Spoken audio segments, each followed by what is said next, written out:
know the last video didn't really end up in the most positive note, and if you don't know what I am talking about, check it out, it's on my channel, you can still watch it. But it's not like I ended up having depression in the first grade, and I'm still drawing to this day, so you must have guessed that good things had to happen at some point of my life when it came to drawing. And you guessed right. Sure, I still had some issues with my lack of drawing skills, like at that one project where we had to make a poster as a group and no one wanted me to join theirs.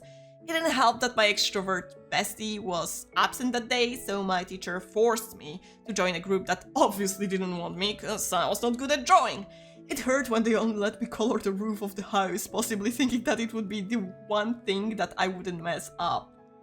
But other than that, I don't remember other traumatic art moments from that part of my life. Talking about my bestie though, in 3rd grade we got 2 different classes.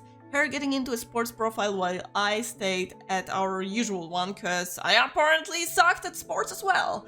But that's a story for another trauma-induced series, not for this one. So I was all alone. Not like I didn't talk with other kids, but I was extremely shy back then and a huge crybaby, so this combo didn't help making friends. But lo and behold, as the girl, yes, the same girl who was so talented at drawing also had no one to sit with on her 3rd year, because not only the sport class was created, but also one of different classes split up due to their teacher leaving the job. So we had some new kids around, and her bestie wanted to sit with one of the new girls in class, and somehow we ended up sitting together.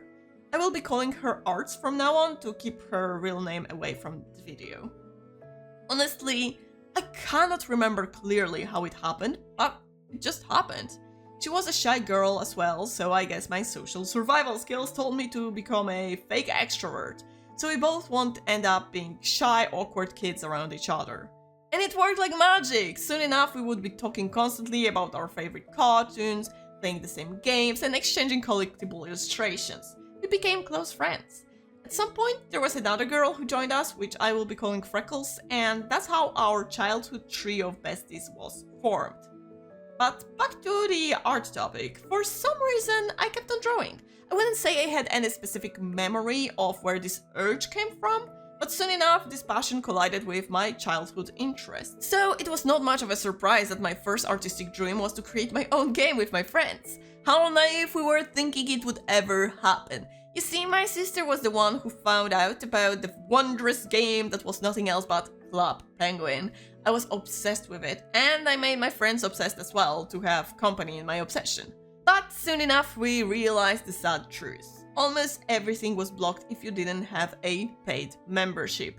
So, you know, after designing many clothes for our penguins on paper, cause that was the only way we could customize them, we thought that we would be the ones to create a game that wouldn't require paying real money. But we quickly gave up when we found out there were more games like Club Penguin out there. First there was Panfu, where you could buy some clothes and furniture by paying with the money you had on your phone, and yes, I was an irresponsible brat and did that a few times. But then we also found out about Pandanda, which was 100% free. It's just the clothes were kinda boring, but hey, they were free, and that was all that mattered. There was also a Neopets phase that we had, but I feel like Arts was more dedicated to drawing those little monsters, while I grinded minigames for cash to buy cool clothes for my pets. But in between there was this one obsession that all the girls and even some boys had back then. Basically, if you had merch from this one specific brand, you looked like a rich man in all kids' eyes. Kinda similar to current Labubu obsession, and that brand was Diddle. Laugh all you want. Those mice were my first ever art commissions. Me and Art started selling pencil-drawn illustrations on small pieces of paper to our classmates. We sold them for like $1 each. I know it sounds insane, but stuff from this brand like pencils, pencil cases, rulers, etc., this shit was pricey. So some of the girls were happy to have something as small as an illustration to feel like they have something from this brand. At some point there were so many customers that we started drawing them in mass, basically tracing from the template one we drew for the first time for ourselves. I would have been so cancelled on Twitter for that, it could never happen today. Good old times when cancelling wasn't a thing. Sometimes I miss it. Unfortunately, nothing stays the same forever. We grow up, become more stupid. Needless to say, entering middle school wasn't as nice as I originally thought it would be.